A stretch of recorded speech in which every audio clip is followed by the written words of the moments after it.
Dear students, कैसे हैं आप सभी। देखिए डियर स्टूडेंट, आगे हम बात करते हैं इलेक्ट्रोफोरेसिस के बारे में। ये भी मोस्ट इंपोर्टेंट टॉपिक है अपने आप में। इलेक्ट्रोफोरेसिस जो होता है, जिसको आप कैटाफोरेसिस के नाम से भी जानते हैं, कैटाफोरेसिस। डियर स्टूडेंट, इसमें बोला जाता है जो मूवमेंट होता है कोलाइडल पार्टिकल्स का under N applied electric field, जब इन्फ्लुएंस करते हैं, आप इलेक्ट्रिक फील्ड अप्लाई करते हैं, तो यू टाइप की ग्लास ट्यूब आपने ली हुई है। ओके डियर स्टूडेंट, इसमें कोलाइडल सॉल्यूशन ले रखा है। यहाँ पे दो मेटल इलेक्ट्रोड लगा रखे, कैथोड एनोड का काम करेगा। ये आपसे दिख रहा है, बैटरी से कनेक्ट किया आपने। तो डियर स्टूडेंट क्या होता है, ये कोलाइडल सॉल्यूशन अगर आप आर्सेनिक सल्फाइड का लेते हैं तो देन क्या होगा, आर्सेनिक सल्फाइड के पार्टिकल्स एग्रीगेट हो जाते हैं, पॉजिटिव प्लेट के ऊपर जाके इकट्ठा होना स्टार्ट हो जाते हैं। तो यहाँ से जो एग्रीगेशन हुआ आर्सेनिक सल्फाइड के कोलाइडल पार्टिकल्स का, तो यहाँ से आपको ये पता चला कि आर्सेनिक सल्फाइड पार्टिकल्स अगर पॉजिटिव प्लेट के ऊपर जाके इकट्ठा हुए हैं तो खुद पे कैसा चार्ज कैरी करते हैं, नेगेटिव चार्ज। इसी प्रकार इलेक्ट्रोफोरेसिस में सेकंड स्टेप में आपने दोबारा क्या किया, यू टाइप का ग्लास ट्यूब लिया हुआ है, इसके अंदर भी सेम मेटल इलेक्ट्रोड लिए हुए, कैथोड एनोड का काम किया। यहाँ पे आपका फेरिक हाइड्रोक्साइड FeOH का होल थ्राइस आपके पास कोलाइडल सॉल्यूशन लिया हुआ है। आपकी बार आपने देखा जो मेटल इलेक्ट्रोड है उसके पॉजिटिव प्लेट, सॉरी बोलते हैं नेगेटिव प्लेट के ऊपर जाके क्या हुआ, यहाँ से फेरिक हाइड्रोक्साइड के कोलाइडल पार्टिकल्स जाके इकट्ठा हो गए। तो इसका मतलब क्या हुआ कि यहाँ से आपका क्लियर हुआ कि फेरिक हाइड्रोक्साइड खुद पे प्लस चार्ज रखेगा और अपोजिट चार्ज के जो प्लेट होगी उस पे जाके वो अट्रैक्ट करेगा। तो यहाँ से किस वजह से हुआ है, इलेक्ट्रिक फील्ड अप्लाई करने की वजह से हुआ है, और इस प्रोसेस को इलेक्ट्रोफोरेसिस या कैटाफोरेसिस बोलते हैं। ओके डियर स्टूडेंट, तो यहाँ पे मूवमेंट होता है कोलाइडल पार्टिकल्स का, किसके अंदर, कोलाइडल सॉल्यूशन में से निकल के कहां पे एग्रीगेट होते हैं, जिस प्लेट के ऊपर अपोजिट चार्ज होते हैं वहां पे जाके वो एग्रीगेट होते हैं। और इस प्रोसेस को, इस फिनोमिना को आप इलेक्ट्रोफोरेसिस या कैटाफोरेसिस नाम दे सकते हैं। ओके डियर स्टूडेंट, अगर इसकी डेफिनेशन की बात की जाए तो आप बोलेंगे the phenomena of movement of colloidal particles under N applied electric field opposite part of the plate. इसको देख सकते हैं आप। फिर आगे चलते हैं, आगे बात करते हैं इलेक्ट्रोऑस्मोसिस। देखिए डियर स्टूडेंट्स, आगे हम बात करते हैं चार्ज ऑन कोलाइडल पार्टिकल्स। अभी देखा आपने इलेक्ट्रोफोरेसिस कैटाफोरेसिस में टू टाइप के चार्जेस प्रेजेंट होते हैं जो कोलाइडल पार्टिकल्स के ऊपर। फर्स्ट है पॉजिटिवली चार्ज पार्टिकल्स है कोलाइडल, नीचे सेकंड जो राइट साइड में आपने किया हुआ है वो है नेगेटिव चार्ज कोलाइडल पार्टिकल्स। इनके कुछ एग्जांपल दिए हुए हैं, आप देखना। एल्यूमिनियम ऑक्साइड जो होता है और .XH2O जो हाइड्रेट्स होते हैं मेटल के, ये सारे example positively charge colloid sol के होते हैं। एल्यूमिनियम ऑक्साइड हो गया, फेरिक ऑक्साइड हो गया, क्रोमियम ऑक्साइड हो गया, .XH2O जो हीमोग्लोबिन होता है, रोटाइल टाइटेनियम डाइऑक्साइड हो गया, फेरिक हाइड्रोक्साइड हो गया, एल्यूमिनियम हाइड्रोक्साइड हो गया, और एल्यूमिनियम के हाइड्रोक्साइड भी इसके एग्जांपल होते हैं। नेगेटिव चार्ज कोलाइड सोल होते हैं, आर्सेनिक सल्फाइड हो गया, स्टेरिन सल्फाइड हो गया, क्ले हो गया, जो मट्टी होती है, चारकोल हो गया। ये कुछ एग्जांपल होते हैं आपके नेगेटिव कोलाइडल सोल के। आई होप आपके क्लियर हुए होंगे, इनको एक बार ध्यान से देख लेना। फिर नेक्स्ट टॉपिक आता है आपका, जिसको बोलते हैं आप इलेक्ट्रोऑस्मोसिस। इलेक्ट्रोऑस्मोसिस डियर स्टूडेंट, इसमें क्या होता है, देखिए आप, ये वाटर की एंट्री के लिए है, यहाँ से वाटर का एग्जिट है। यहाँ पे आपने दो इलेक्ट्रोड लगा दिया है, इलेक्ट्रिक फील्ड अप्लाई कर दिया है यहाँ पे। ये मान लो आपका नेगेटिव पार्ट है और ये इसका पॉजिटिव। यहाँ पे आपने ऊपर से इसमें क्या है, कोलाइडल सॉल्यूशन डाला हुआ है, कोलाइडल सॉल्यूशन। ओके जी स्टूडेंट, तो इसके अंदर क्या होगा, अप्लाइड इलेक्ट्रिक फील्ड अप्लाई करेंगे तो डिस्पर्जन मीडियम के जो पार्टिकल्स होते हैं तो वो तो क्या करेंगे, अलाउ करेंगे, अंदर बाहर आ जा सकते हैं। लेकिन ये सेमी परमेबल मेम्ब्रेन है, ये किसको अलाउ करने से रोकती है, ये अंदर बाहर नहीं आने जाने देते कोलाइडल पार्टिकल्स जो कोलाइडल सॉल्यूशन में प्रेजेंट होते हैं, ये कोलाइडल पार्टिकल्स।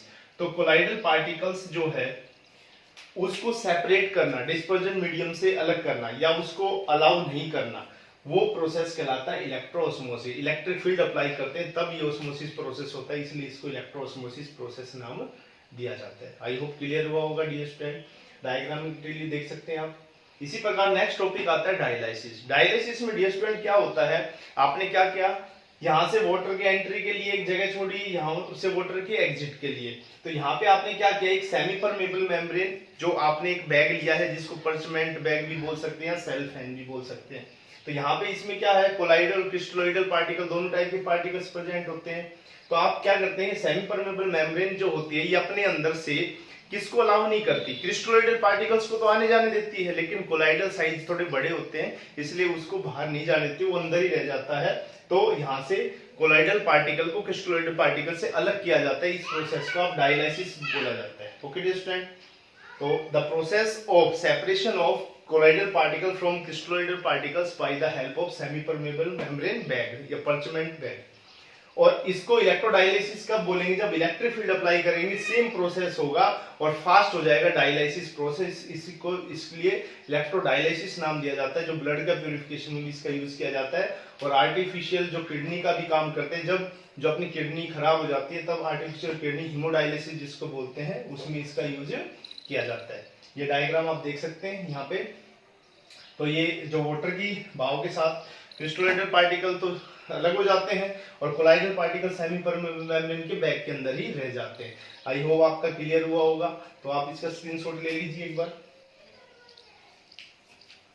देखिए डियर स्टूडेंट्स, नेक्स्ट टॉपिक आपका protective colloid. Protective colloid most important dear student. इसमें देखिए आप क्या है, मान लो ये आपका एक क्या है, लायोफोबिक कोलाइड है जिसको प्रोटेक्ट किया जा रहा है, इसको प्रोटेक्टेड कोलाइड भी बोल सकते हैं। और इसके ऊपर आके मान लो क्या आ जाए, इसको प्रोटेक्ट करने के लिए लायोफिलिक कोलाइड आ जाते हैं जिसको प्रोटेक्टिव कोलाइड बोलते हैं। तो डियर स्टूडेंट, कोएगुलेशन से बचाने के लिए कि एक जगह कोएगुलेट ना हो, तो लायोफोबिक कोलाइडल जो पार्टिकल्स होते हैं उसके ऊपर लायोफिलिक कोलाइडल पार्टिकल्स आ जाते हैं और इस प्रोसेस को आप क्या बोलते हैं, प्रोटेक्टिव कोलाइड्स नाम देते हैं। ओके डियर स्टूडेंट, इसको कोएगुलेशन से रोकने के लिए।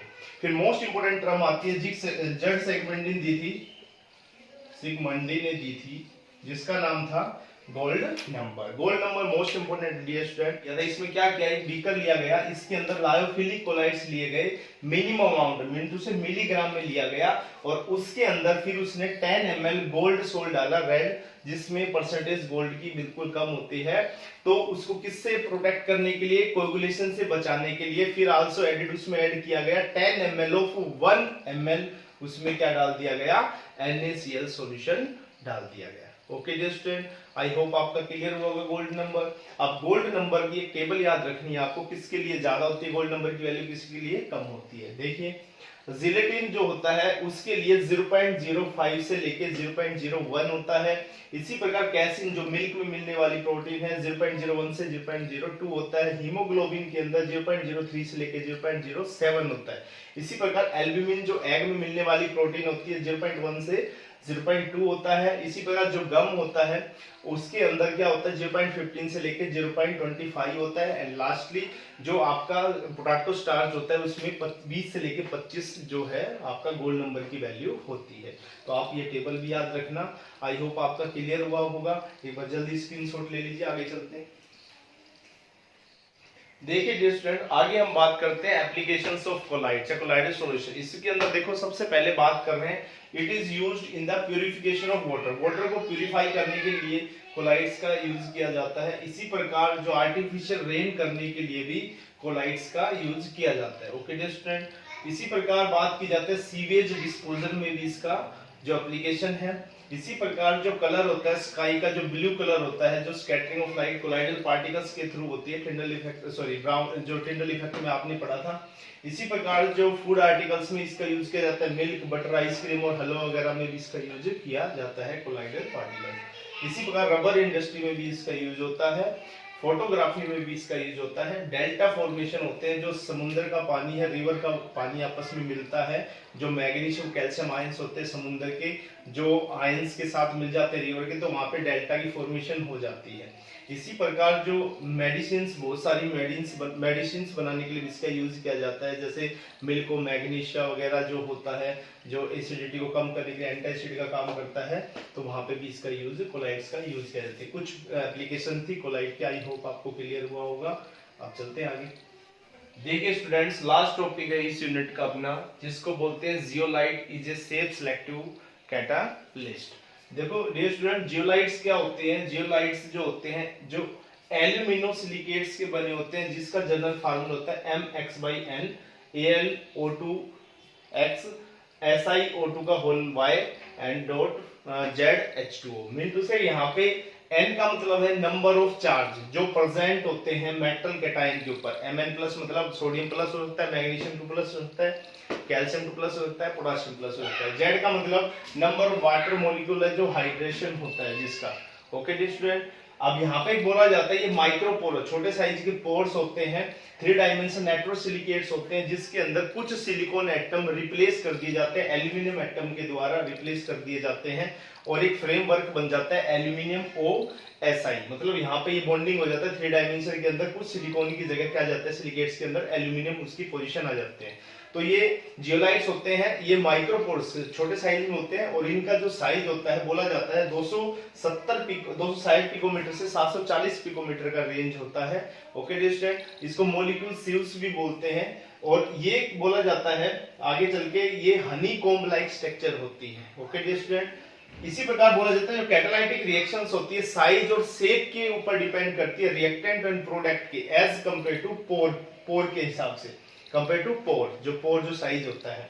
Okay distant, cavity of zeolite की, इसीलिए इसको क्या बोलते हैं सेफ सिलेक्टिव कैटालाइसिस नाम दिया जाता है। ओके डिस्टेंट, इसमें आता है ZSM5, इसका फुल फॉर्म होता है zeolite sieve of molecular polarity 5। ये यूज किया जाता है एल्कोहल को डायरेक्टली कन्वर्ट कर देता है गैसोलाइन के अंदर, पेट्रोल के अंदर। ओके डिस्टेंट, और एल्कोहल है GSM और डिहाइड्रेशन करते हैं, ऐसे वाटर निकालने के बाद ये हाइड्रोकार्बन में कन्वर्ट हो जाता है। ओके डिस्टेंट, आई होप आपका क्लियर हुआ होगा। इसके अगर यूजेस की बात की जाए तो इसका यूज किया जाता है हार्ड वाटर को सॉफ्ट करने के लिए यूज किया जाता है और इसी प्रकार जो मिक्सचर है गैसेस को उसको भी अलग करने के लिए इसका यूज किया जाता है और कि जो एल्कोहल को पेट्रोल में कन्वर्ट करने के लिए भी इसका यूज किया जाता है। ओके प्यारे स्टूडेंट, ये आपका लास्ट लेक्चर था आज सरफेस केमिस्ट्री का। आशा करूंगा कि पूरा आपको समझ में आया होगा जितना भी मैंने करवाया है। आप इसको ढंग से देखना, पूरा प्रिपेयर करना, उसके बाद जितने भी क्वेश्चन बनते हैं जो आपके एग्जाम में आते हैं होपफुली आप पूरे ढंग से कर पाएंगे, सारे आपको समझ में आएंगे।